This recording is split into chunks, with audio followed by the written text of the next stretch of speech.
wabarakatuh. Pemirsa, berjumpa lagi di Hidup Sehat bersama saya, Dr. Sabrina Raisa. Dan tentunya saya tidak sendiri dong, bersama partner saya. Dr. Haikal. Halo Doksa, pemirsa apa kabar? Wah, nggak terasa ya, sudah hampir 1 bulan kita berpuasa nih. Dan tentunya sudah cukup banyak perubahan dalam tubuh kita, Doksa. Betul. Dan biasanya kalau misalkan menjelang lebaran nih, dokter, ada yang bikin semangat, dokter. Salah satunya adalah makanan nih, dokter. Biasanya kan makanan lebaran tuh apa aja, dok? Rendang, Betul. opor, Kue-kue, minuman manis. Tapi gimana dengan kolesterolnya, dokter Haikal? Nah, kita mesti waspada nih ya, karena kolesterol bisa saja naik saat puasa ataupun jelang lebaran. Untuk lebih jelasnya, kita lihat dulu tayangannya berikut ini.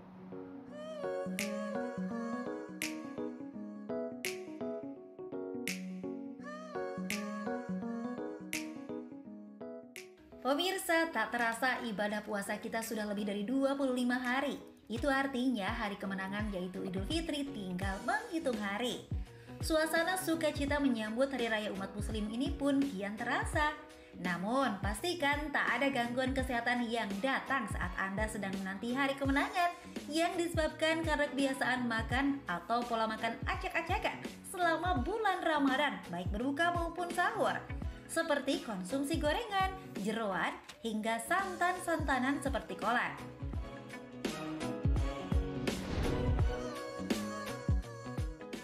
Belum lagi saat hari raya nanti, hidangan khas lebaran akan tersaji seperti aneka kue-kue mungil dan menarik, hingga makanan utama seperti lontong, opor atau kari ayam, rendang, sambal goreng kentang yang kaya akan bumbu rempah Nusantara, serta hidangan kuah santan yang membuat makanan terasa semakin gurih dan nikmat.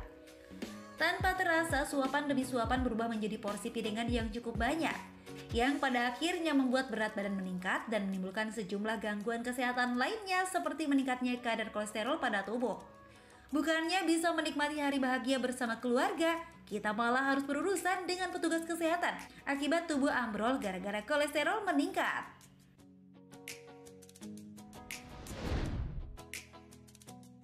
Lalu bagaimana agar tetap bisa menikmati hari-hari di akhir bulan Ramadan hingga hari raya lebaran nanti tanpa kecemasan akibat kolesterol yang sukar dikontrol? Simak tipsnya dalam Hidup Sehat sesaat lagi.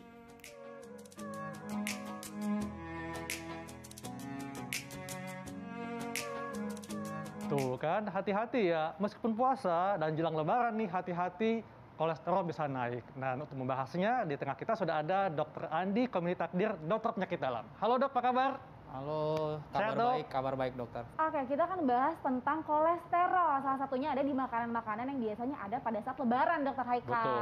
Dan jangan lupa dokter, ketika puasa pun kadang-kadang kalau kita tidak mengendalikan porsi makan kita, malah bisa naik kolesterolnya nih. Betul, apalagi pas buka ada gorengan dan macam-macam, kadang-kadang suka ingin melampiaskan kan.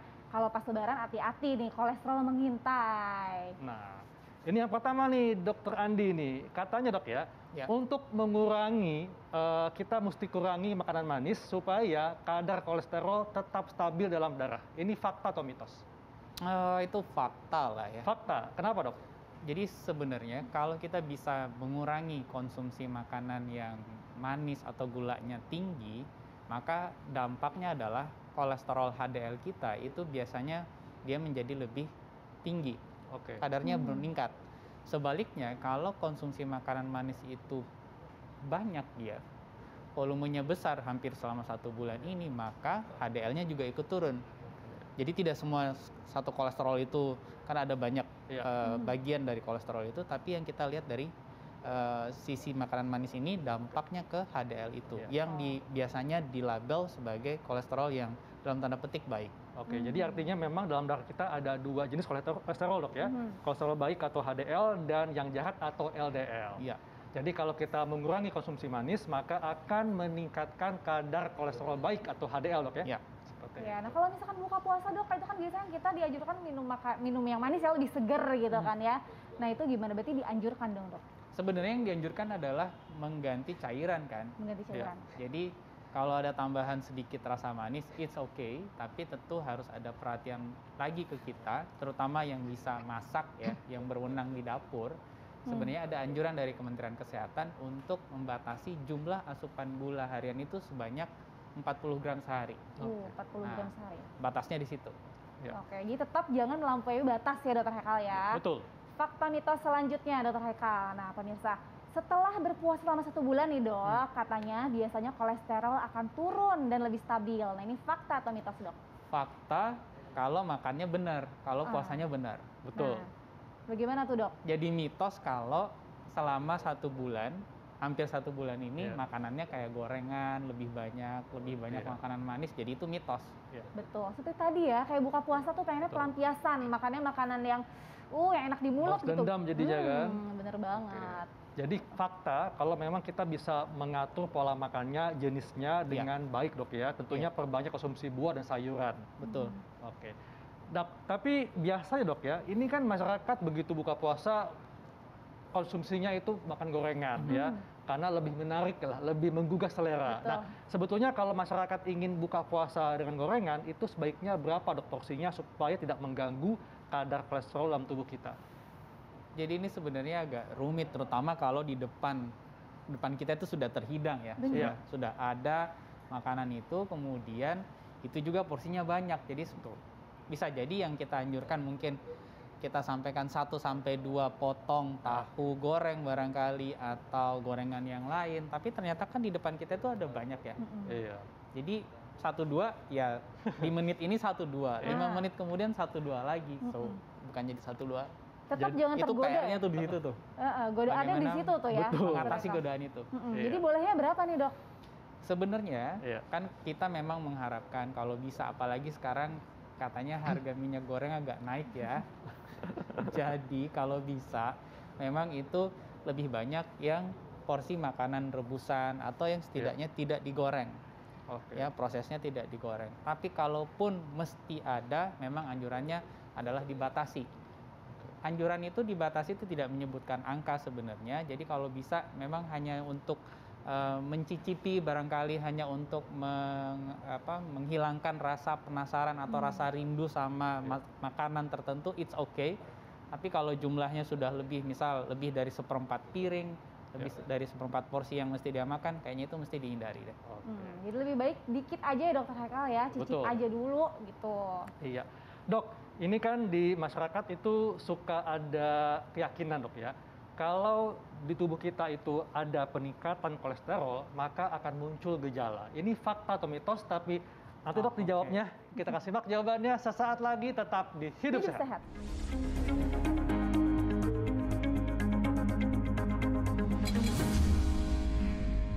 Bersama kami di Hidup Sehat pemirsa, kita masih membahas tentang kolesterol, apalagi menjelang lebaran ya. Dan tadi ada fakta mitos belum terjawab dokter Hekal. Betul dok, Sa. Nah ini dok, ini masyarakat punya keyakinan dok ya. Di saat naik kolesterolnya, maka muncul gejala pada tubuh kita. Ini fakta atau mitos dok? Bisa fakta tapi lebih cenderung mitos sih. Mitos. Kenapa dok? Karena memang meningkatnya angka kolesterol itu biasanya tidak dibarengi dengan gejala tertentu. Oke. Kecuali kalau sudah cukup lama dan angkanya cukup tinggi. Orang bisa tiba-tiba serangan jantung atau stroke kan. Iya. Dan itu bergejala. Tapi sebagian besar dengan angka kolesterol yang tinggi itu sebenarnya mereka tidak merasakan apa-apa. Dan ini hanya bisa dipantau, hanya bisa dilihat dengan mengukur kadar kolesterol dari pemeriksaan darah. Betul. Tanpa dilakukan itu, maka kita akan mungkin sebagian dari kita menganggap bahwa nggak apa-apa kok, nggak ada gejala apa-apa, jadi ya udah makan aja apa aja boleh gitu. Jadi kalau ada yang mengeluh tengkuknya sakit, kemudian pinggangnya sakit, itu belum tentu kolesterol tinggi dok ya? Belum tentu, karena bisa jadi itu ada masalah di otot, bisa jadi di pembuluh darah, bisa jadi misal karena kecapean, karena posisi salah, dan faktor-faktor lain sebenarnya masih banyak lagi yang menyebabkan kondisi seperti itu. Oke. Nah, kalau bisa di saat lebaran ya dok ya, kita kan sukanya kan makan makanan yang bersantan ya, itu kayak jadi ciri khas di Indonesia, kayak rendang, opor, gulai, belum lagi kue-kue dan segala macam. Nah bisa nggak sih dok itu diseimbangkan dengan kita konsumsi makanan-makanan sehat kayak sayuran dan buah-buahan gitu untuk mencegah agar kolesterol itu tidak semakin melonjak atau bahkan menstabilkannya dokter? Saya lebih setuju sih sebenarnya bahwa dengan menaikkan konsumsi sayuran dan buahan, kita berharap kadar kolesterolnya itu tidak melonjak tinggi. Tapi ada strateginya. Jadi yang dimakan lebih dulu itu sayuran dan buahannya. Jadi jumlah makanan yang bersantan tadi konsumsinya sudah diharapkan sudah tidak terlalu banyak karena sudah mulai agak kenyang kan, sudah ada isinya. Itu satu. Yang kedua, kadar seratnya juga serat dalam sayuran dan buah-buahan itu juga membantu mengurangi penyerapan dari lemak. Jadi harapannya tidak melonjak. Jadi dua item itu manfaat dari konsumsi sayuran dan buahan dalam upaya kita mencegah kenaikan kadar kolesterol. Oke. Jadi memang penting banget untuk diimbangi dengan konsumsi banyak sayuran dan buah-buahan, Dok ya. Ya. Dok, ini berikutnya juga ada, Dok, fakta mitos. Proses pemanasan masakan seperti gulai atau rendang akan meningkatkan kandungan garam dalam masakan dan juga kolesterolnya. Ini fakta atau mitos, Dok? Kalau ditanyakan fakta atau mitos, lebih cenderung fakta. Fakta. Kenapa, Dok? Karena pada saat proses pemasakan, misal tadi makanannya gulai atau rendang ya, maka kadar airnya berkurang. Kecuali kalau ditambahin air lagi ya. Kalau tidak, biasanya kuahnya akan menjadi lebih kental dan di situ garamnya akan lebih tinggi konsentrasinya, demikian pula dengan kadar lemaknya yang juga akan berkontribusi terhadap kenaikan kadar kolesterol. Di sisi lain memang ada beberapa riset yang sudah mencoba mengevaluasi bagaimana kondisi dari sebuah masakan yang dipanaskan. Kalau itu sifatnya rebusan, kadar minyaknya bisa berkurang. Asal air rebusannya nggak ikut diminum ya, nggak ikut dikonsumsi. Tapi kalau dia digoreng, apalagi tambahan minyak goreng lagi, maka kadar kolesterolnya meningkat. Oke, dan juga mungkin sebaiknya tidak memanaskan berkali-kali masakan yang bersantan maupun yang berbumbu kayak rendang, Dok ya. Dianjurkan kalau memang untuk yang makanannya bersantan, nah ini tentu taktiknya lebih ke ibu-ibu yang di rumah yang lebih paham ya. Bagaimana supaya pemasakan dari makanan bersantan itu tidak berulang-ulang. Karena idealnya paling 1-2 kali aja dia dipanaskan. Ya betul, jadi ibu juga harus cermat ya untuk menyajikan porsi mungkin ya, porsinya bagaimana. Dokter, kalau ngomong masalah kolesterol nih, biasanya kan orang-orang tuh cenderung mikir bahwa kolesterol ini adalah diidap oleh orang-orang yang sudah dewasa atau bahkan sudah lebih dari 40 tahun nih. Bagaimana dengan anak-anak, Dokter? Nah, apakah anak-anak bisa memiliki kolesterol yang tinggi? Bisa, memang bisa, tapi tidak semua. Jadi dilihat dari kecenderungan anak-anak ini, mereka konsumsinya makanan banyak gula kah, banyak gorengan, banyak lemak ya, atau dia konsumsinya lebih banyak buah dan sayur. Itu harus kita evaluasi satu. Yang kedua, berat badannya berlebih atau tidak. Karena ada anak-anak yang obesitas dan ada yang enggak. Ada juga yang kita lihat dari bagaimana aktivitas fisiknya. Anak-anak yang lincah ya, yang lebih aktif dia dibandingkan mereka yang lebih sedentary, itu juga akan mempengaruhi kadar kolesterolnya. Jadi lihatlah item itu dan kita tidak bisa hanya berpatokan pada kondisi orang per orang, tapi juga harus mengevaluasi hasil pemeriksaan darahnya. Iya, seperti hasil pemeriksaan laboratorium kolesterolnya. Betul. Apalagi tadi kata dokter di awal kolesterol itu kebanyakan tidak bergejala, jadi memang harusnya cek rutin ya. Dan tentunya kolesterol itu bisa menyerang siapa saja, Dok ya. Artinya baik itu yang gemuk, kurus, laki-laki, perempuan, tua, muda, semuanya bisa mengalami peningkatan kolesterol kalau pola hidupnya tidak sehat, Dok ya. Baik, Dokter, selanjutnya tips nih bagi pemirsa yang ingin tetap menikmati makanan lebaran tapi terhindar dari kolesterol yang tinggi, Dokter. Oke, yang pertama barangkali itu sebaiknya kalau memang sudah pernah punya riwayat dislipidemia atau kolesterol yang bermasalah, yang tinggi, periksalah, tetap periksakan ke dokter. Itu satu. Yang kedua, meskipun ada kita berpuasa, itu kemudian tidak menghilangkan bagi mereka yang sudah mengalami dislipidemi untuk tetap berobat rutin. Jadi konsumsi obat untuk penurun kolesterolnya sebaiknya tetap dilanjutkan. Nah, baru yang ketiga. Yang ketiga ini seperti yang kita bahas tadi bertiga, itu adalah lebih menambahkan lagi konsumsi sayuran sama buah-buahannya. Supaya konsumsi gula dan gorengannya itu godaannya udah berkurang. Kan gitu. Yang keempat, air putih ya, konsumsi air itu juga ikut membantu. Dan yang kelima juga aktivitas fisik ya, itu tetap diperlukan supaya kemudian kalori yang masuk dalam badan kita selama bulan puasa itu juga bisa tidak bertimbun di dalam badan, dan kalau bertimbun dia larinya ke lemak lagi, ke minyak lagi dia. Dan tentunya jauhi pola hidup yang salah, Dok ya, seperti merokok, kemudian kendalikan stres, dan tentunya harus hidup sehat, Dok ya. Baik dok, terima kasih untuk Terima kasih. penjelasannya. Terima kasih Dokter Haikal. Dokter Tersasa. Haikal, selanjutnya kita akan bahas yang ditunggu-tunggu.